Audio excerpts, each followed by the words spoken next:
Everybody, good Friday morning. Hope you had a good night's sleep last night. Top of the morning to you. Eddie Williams Sellers coming to you here from East Point, Georgia this morning, to going out over TikTok and Substack and YouTube and Facebook and all that kind of stuff. Yeah, something, isn't it? But it's going to be a beautiful weekend here in Atlanta. Let's do the morning post. Now we see why Iran so desperately wanted nuclear weapons. It wasn't to destroy Israel or the U.S. It was for their own survival. War is fought differently now, even as powerful as the U.S. is, or Israel, both of them together. Even with the thousands of missiles and all the most sophisticated fighter bombers and jets and destroyers and all the technology, cannot defeat Iran.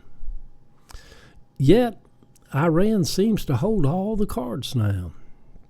Now we see why Carter, Reagan, Bush, Clinton, Bush, and Obama were wise to avoid this quagmire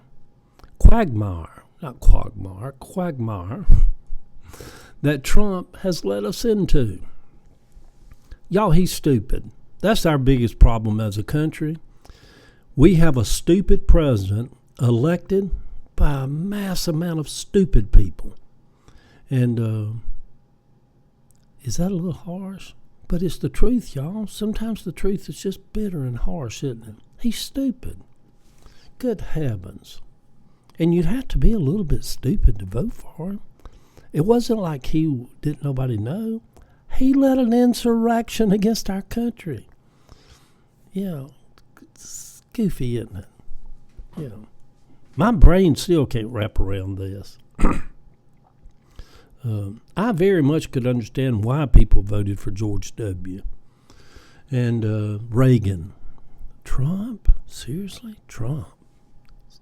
Oh, my God. Yeah, anyhow. Go on, Eddie.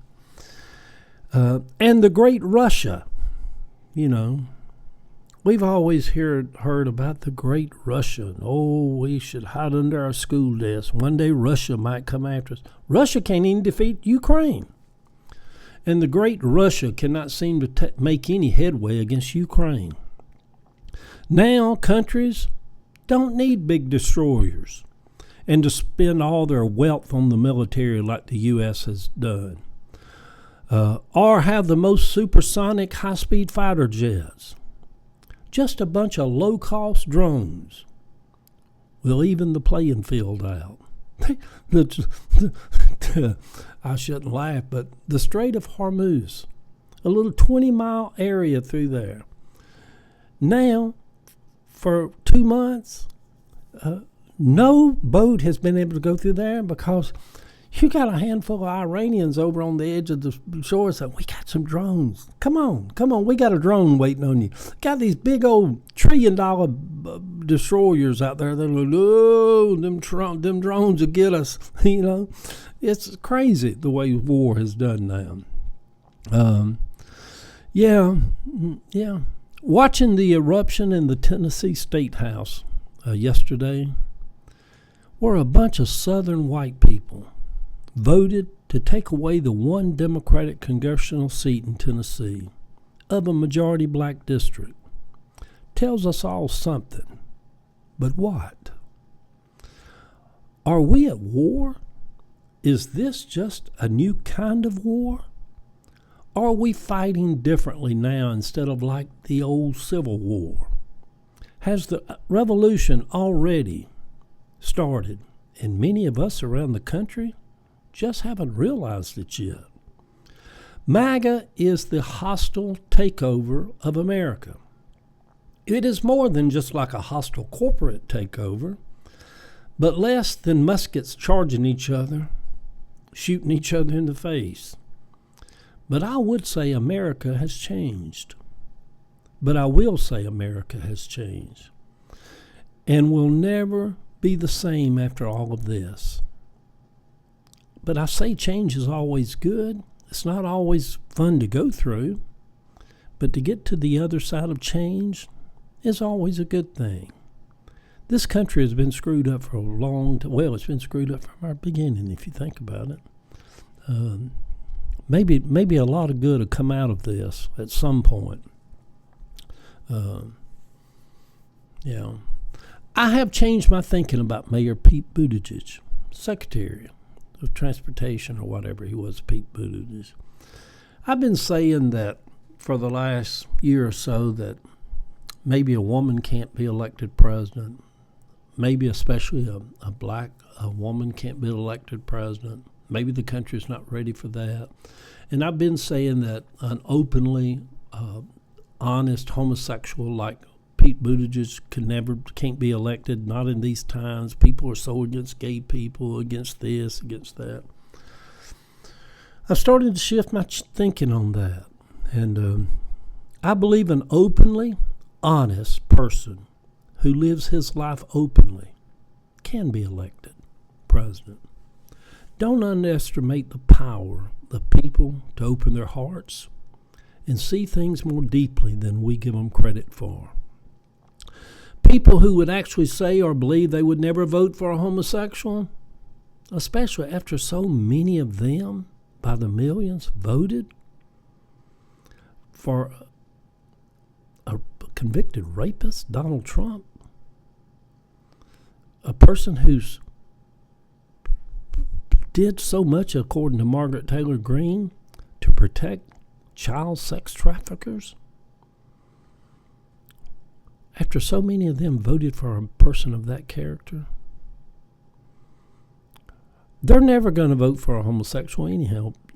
Mayor Pete, if you hear this out there, you don't need them. America's bigger than that.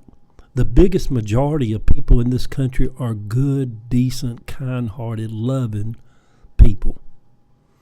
You got that little 3 out of 10, which is MAGA, 3 out of 10.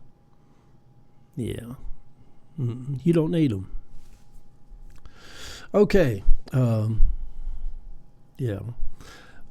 we know as a sociopath, Trump could care less whether Iran has a nuclear bomb or not. He doesn't care about protecting the world or Israel, like he's got a heart, like he cares about the state of affairs around the world. He doesn't care. So what is it?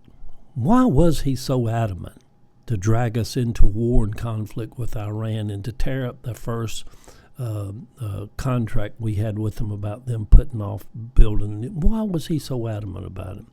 I can tell you why. Money. It all boils down to the money. Somehow it is always about money with him. Jared Kushner, his son-in-law, and Don Jr. and Eric and all these people, according to the Wall Street Journal, which is more of a conservative MAGA kind of paper, did contracts in the billions with drone makers and with these Middle Eastern countries, Saudi Arabia and all that kind of stuff, raking in billions of dollars. And yet they warned everybody about Joe Biden's son in China as they knew what they were doing. Don't be stupid, John. But of course, MAGA believes everything the Lord Jesus Donald Christ says, even in his unhinged lunacy, when he treats, when he tweets during the night. And I wrote like trick or treat, when he treats during the night. I have to go back and fix that. It's tweet, Eddie, TWEETS. Yeah. It is the weekend, everybody. Good Friday morning to you all. I bid you a good day and speak peace over you, whatever you're going through this morning, because I can do that. What a beautiful weekend it's going to be here in Atlanta. Parts of 285 are going to be closed all weekend, so Atlanta traffic is going to be a mess. This war feels different. The world feels different. The revolution feels different. Sometimes a house is in such bad shape, the best thing to do is just tear it down and start over. If Trump was the best the country could come up with, Lord help us. if things get too bad, there's always Paris. Let's go.